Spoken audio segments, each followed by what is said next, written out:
네, 3차 남북 정상회담 이후 정부와 국회, 민간의 남북 교류가 이처럼 점차 확대되는 모습입니다. 또 폼페이오 미국 국무장관도 오는 7일 당일치기로 방북길에 나서는데요. 과연 비핵화와 종전선언의 접점을 찾을 수 있을지 관심이 모아지고 있습니다. 홍현익 세종연구소 외교전략연구실장 그리고 양무진 북한대학원 대학교 교수와 함께 관련 내용 좀 더 깊이 있게 들여다보도록 하겠습니다. 안녕하십니까? 안녕하십니까? 예. 자, 먼저 방북단이 오늘 8시 반쯤 성남 서울공항을 출발했죠. 이때 방북 대표단에 포함된 이해찬 민주당 대표의 소감 잠시 들어보시겠습니다. 14 공동성명 11주년 기념 행사를 그동안에 주로 이제 남쪽 서울에서만 주로 했는데 이번에 처음으로 남북 관계가 호전이 돼서 평양에서 실시하게 된 것이 대단히 아주 감격스럽습니다. 특히 노무현 대통령이 식수하신 그 소나무가 있는데 아주 잘 자라고 있다고 합니다. 한번 가서 둘러보고 아주 잘 키워서 소나무가 상징하는 그 의미를 남북이 함께 이렇게 나눌 수 있도록 잘 관리해달라고 부탁을 드리려고 생각을 하고 있습니다. 그동안 70년 분단 체제에서 평화 공존 체제로 이렇게 전환되는 중요한 시기이기 때문에 남북이 하나 되는 마음으로 함께 도모하겠습니다. 고맙습니다. 자, 이 14선언 이후 남북이 공동으로 갖는 행사는 이번이 처음입니까? 그렇죠. 14선언 직후에 불과 4개월 뒤에 이명박 대통령 취임합니다.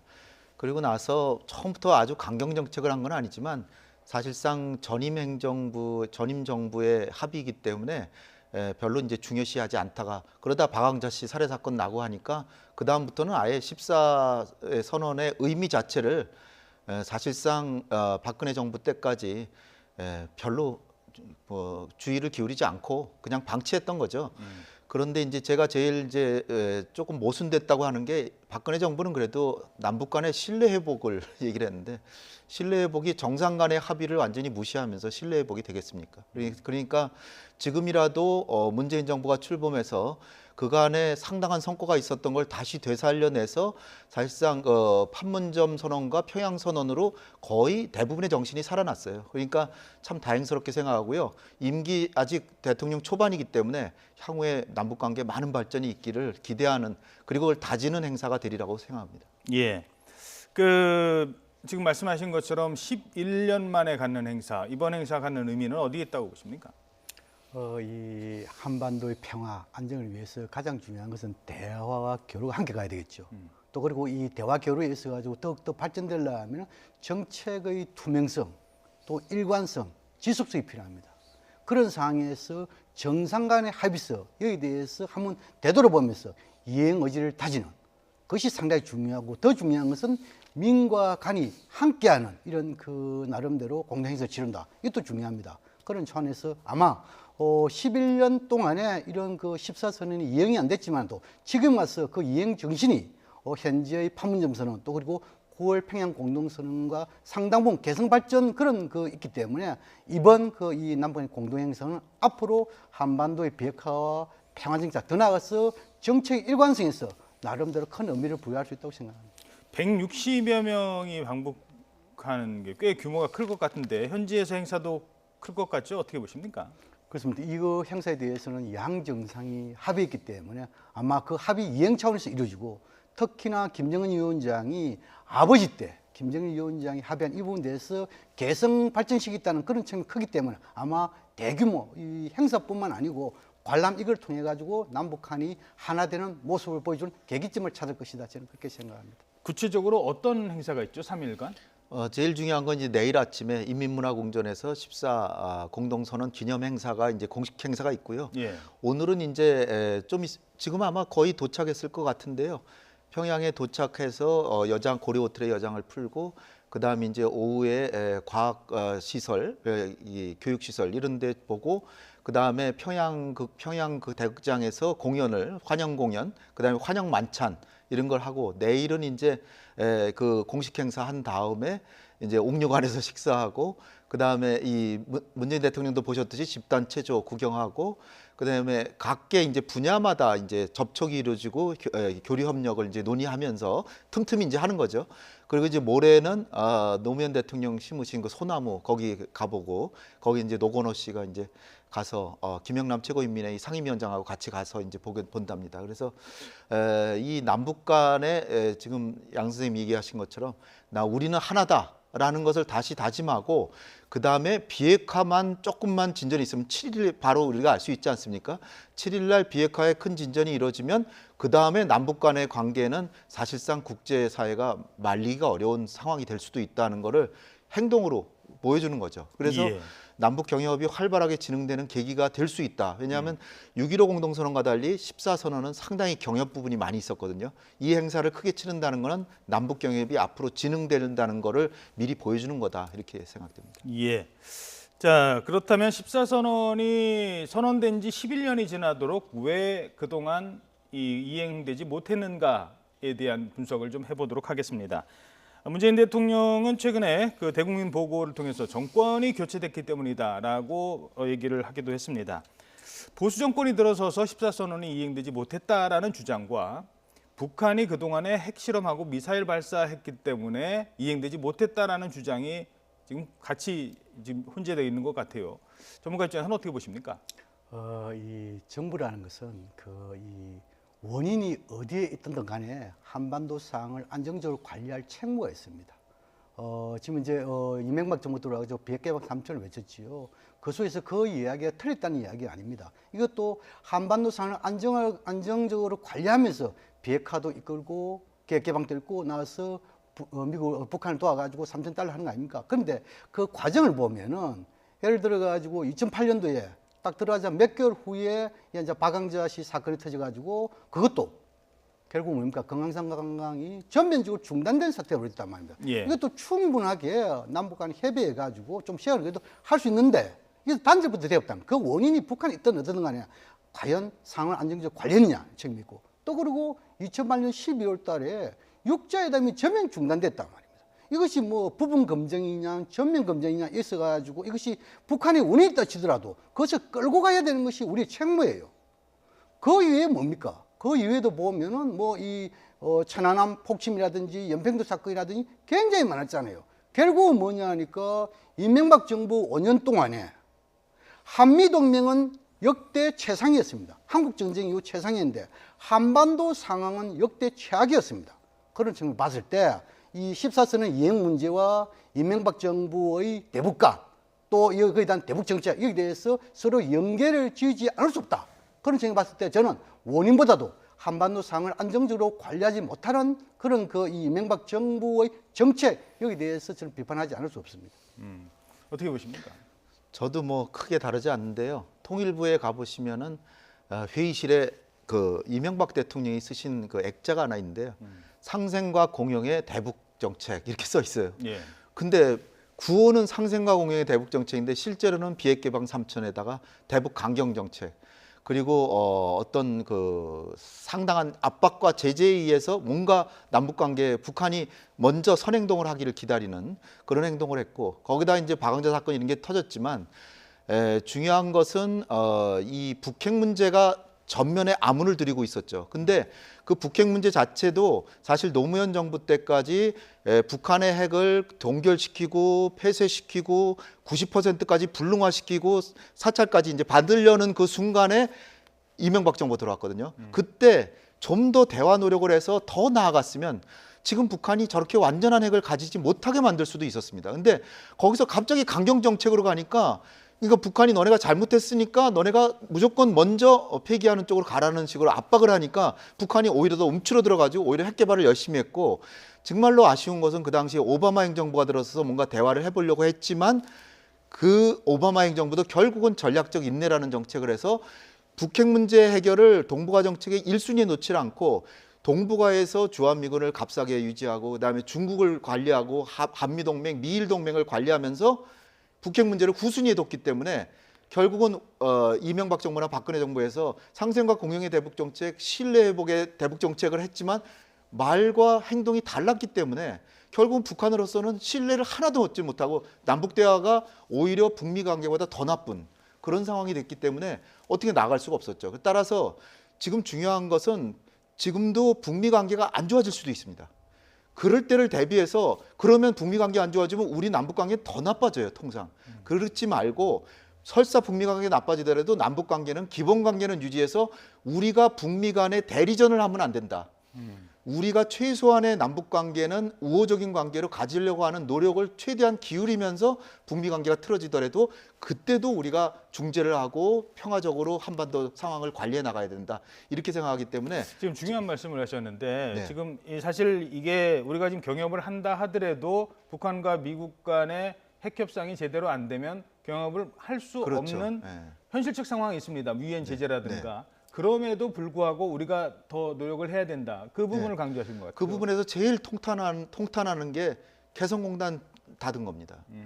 사실은 개성공단이라는 게 그전에도 북한이 핵실험도 하고 장거리 미사일도 쏘고 했지만 계속 유지하고 있었어요. 박근혜, 이명박 정부 내내 유지하고 있었고 박근혜 정부 때도 꽤 있었는데 갑자기 개성공단을 북한이 핵실험하고 장거리 미사일 쏘니까 거기 그냥 보복 조치로 그냥 닫아버렸는데 그거는 민족이 미래에 별로 바람직한 행동이 아니었다. 그래서 지금 다시 재개하기가 이렇게 어렵잖아요. 예, 같은 가정을 해봐도요. 지금 북미 관계가 뭐 폼페이오 간다고 하지만은 꼭 잘 되리라는 보장은 없지 않습니까? 그러면 또 지금 14선언 11주년 공동 행사해놓고 12주년은 조용히 넘어가는 그런 일이 반복될 수밖에 없는 현실이거든요.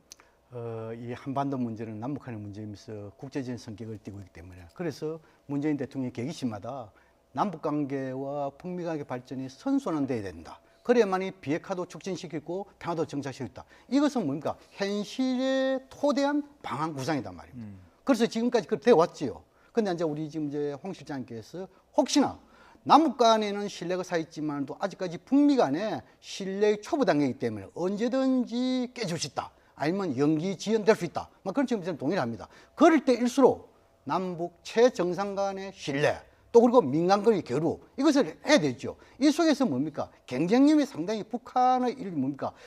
남북 간의 신뢰를 좀 더 정진시키는 데 있어 가지고 북한이 가장 필요한 것이 경쟁력이겠죠. 그러나 이것은 미국과 유엔의 제재사항이기 때문에 아마 북한도 잘 알고 있을 거라 생각합니다. 그렇다면은 제재 분야에 있어 가지고 순서가 있습니다.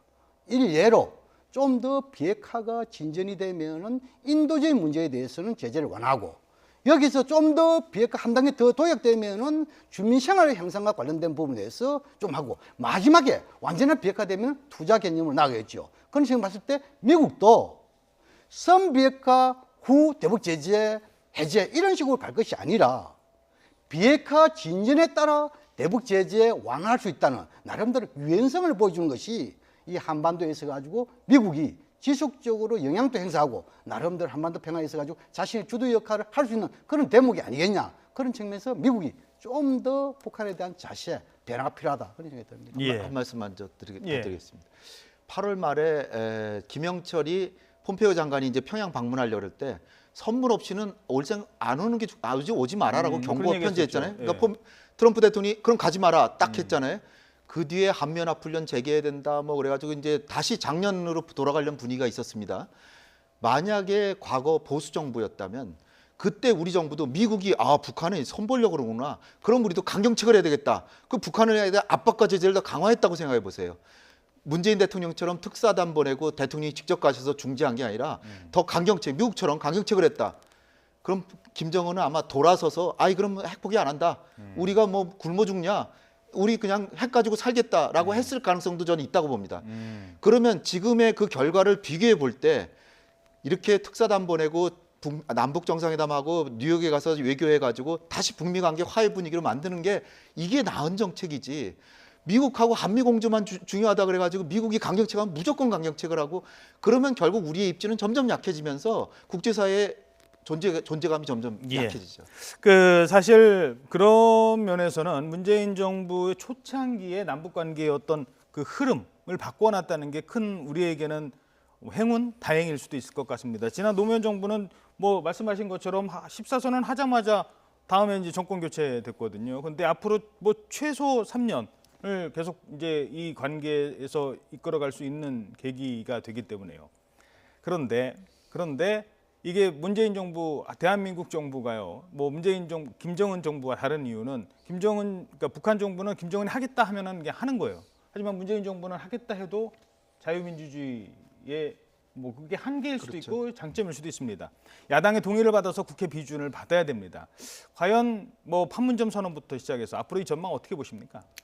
그래서 이제 이 남북관계 발전이 있어가지고 정권이 바뀔 때마다 정책이 바뀌는 거 이것은 결국은 바람직스럽지 않다. 그래서 남북 간에도 나름대로 남북 기본협정과 같은 이런 법 제도가 필요하고 또 우리 내부에서도 법 제도가 필요합니다. 그거는 뭐냐면 소위 말해서 통일 문제라든지 기타 대북 정책에 있어가지고 통일 국민 협약 이런 게 필요하겠죠. 그런 차원에서 국회 국민들을 대변하는 국회의 지지 협조 반드시 필요하다. 그런 차원에서 이것이 재정이 좀 더 가든 아니면 강화조약과 같은 이런 이 국가 국민의 안위와 관계되는 이런 부분에 있어서는 반드시 이걸 법적으로 보장된 거 아닙니까? 그런 차원에서 저는 판문점 선언 또 그리고 지금 이제 9월 평양 공동선언 이런 부분에 대해서 국회에서 좀 더 논의를 해가지고 여기서 나름대로 지지와 협조를 보내는 비준 동의 이것을 한다 하면은 한나라 이 한국당이 중요하게 이야기하는 우리의 안보 문제 또 지금은 이제 진보 쪽에서 강조하는 한반도의 비핵화 평화 체제 문제 이 부분에 대해서 저는 균형적으로 발전할 수 있다 생각해요. 예. 그런 점을 봤을 때 국회 비준 동의 완전히 필요하다 생각합니다. 자, 근데 비준 동의를 하는 시점 뭐 지금 뭐 같은 얘기이실 것 같으니까 네. 좀 더 구체적으로 질문드리죠. 자, 그럼 지금이 비준 동의할 시점이냐? 남북관계 대화가 잘 된다고 그거 믿고 국회에서 비준 동의해주면 내년부터 예산 쓰는 거거든요. 한 번 쓴 예산 다시 돌릴 수도 없습니다. 그런 면에서 좀 더 신중하게 북한이 더 개방을 하고 북한이 더 약속을 지킬 때가 맞지 않느냐라는 의견도 있습니다. 저는 그 비준 동의보다는요.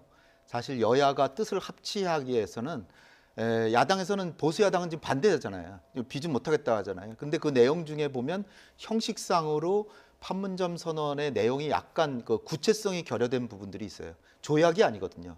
조약이면 반드시 비준 받아야죠. 근데 그래서 여야가 그 상당한 논의를 거쳐서 만장일치로 지지 결의안 정도로 채택하는 것이 좋지 않을까. 그러면 보수 야당도 체면을 살리고 자기들도 남북 간의 평화는 지지한다는 걸 결의안. 그러니까 비준이 아니라요. 예. 그런 정도. 그리고 우리 정부 청와대도 상당히 국민 통합을 위해서 상당히 협상력을 발휘했다 이렇게 생각되는 부분이 있고 4월 27일 한 거를 지금 한 건 좀 많이 늦었죠. 사실은 좀 더 서둘렀어야 되는데 갑자기 이렇게 이번에 평양 남북 정상회담 앞두고 이렇게 한 건 조금 늦은 감이 있다 이렇게 생각이 되는데요. 중요한 것은 여야가 혼연일체가 돼서 남북 간의 평화와 긴장 완화 그리고 이런 것을 지지한다라고 하는 그런 큰 틀의 민족의 미래를 생각하는 비전을 공유한다는 게 중요한 것 같고요. 그래서 반드시 꼭 비준해야 되느냐?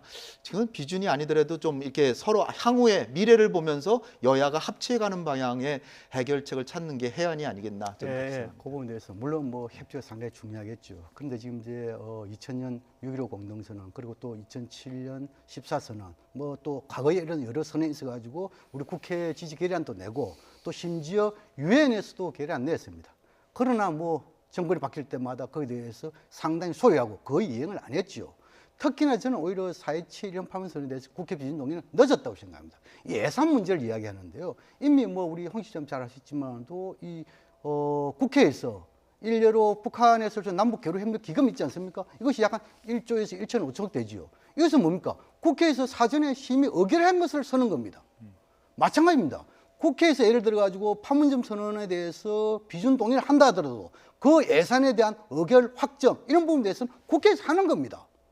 그렇기 때문에 마음대로 쓸 수 없습니다. 그렇기 때문에 저는 뭡니까? 오히려 남북관계 특히 뭡니까? 이번에 판문점 선언을 나오게 된 배경 보면은 그만큼 과거와 달리 투명성 아닙니까? 일례로 2000년 남북 정상회담 시에는 비밀리에 특사 이런 걸 통해 가지고 했지요. 또 2007년도에도 이 김만복이와 김양걸이 있어도 특사 오가면서 했잖아요. 투명성에서가 좀 부족했죠. 그런데 지금 이제 판문점 선언에 있어서는 모든 것이 뭡니까? 공개이 다 됐단 말이에요. 공개이 된 이런 부분이 돼가지고 그럼 앞으로도 공개이 되는데 특히 이런 예산 집행 이런 부분에 대해서 국회 심의를 반드시 거치 있는 과정에 있어 가지고 국회에서 비준 동의를 늦춘다. 이것을 어찌 보면은 남북관계 발전에 있어 가지고 20세라는 이야기가 똑같습니다. 그래서 투명성 차원에서 국회 비준 동의가 반드시 필요하다. 그렇게 생각합니다. 예. 자, 이런 가운데 폼페이오 미 국무장관이 뭐 당일치기 일정입니다만 북한을 방문합니다. 7일 평양행을 확정지었는데, 자, 폼페이오 장관 이번에는 어느 정도 합의를 도출할 수 있을까요? 어떻게 보십니까? 종전과 다른 큰 차이는 지금 3번을 폼페이오가 평양을 갔는데 한 번도 김정은 위원장을 만난다 그러면서 간 적이 없습니다. 한 번은 헛땅쳤고 2번은 만났죠. 예. 근데 8월 말에는 갈 거를 트럼프 대통령이 가지 마라 그래서 안 갔고요. 근데 이번에는 아예 발표할 때부터 평양에 가서 김정은 위원장을 만난다 이렇게 발표를 했어요. 그 예. 얘기는 이미 기본적인 성과는 확보했다. 따라서 안심하고 간다는 그런 식의 표현을 쓰고 있습니다. 지금 국무부 대변인도.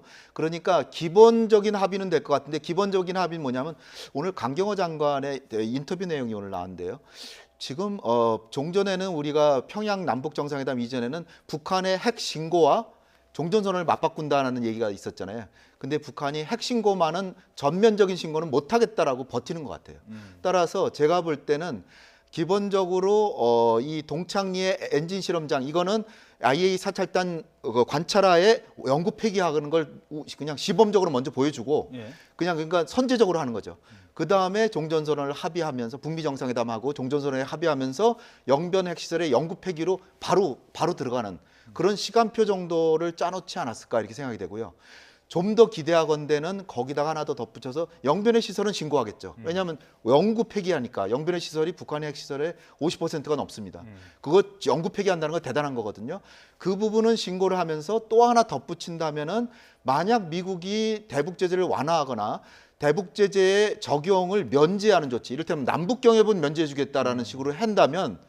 이를테면 ICBM을 일부 해체하거나 핵탄두를 해체해가지고 북한의 국제적인 관찰하에 따로 보관하겠다. 이 정도의 구체적인 합의가 나온다면 저는 10월 25일경에 북미 정상회담까지도 나올 수 있다. 그렇게 되는 것이 우리 정부도 바라고 있는 바고 저도 그렇게 되기를 간절히 바랍니다. 예.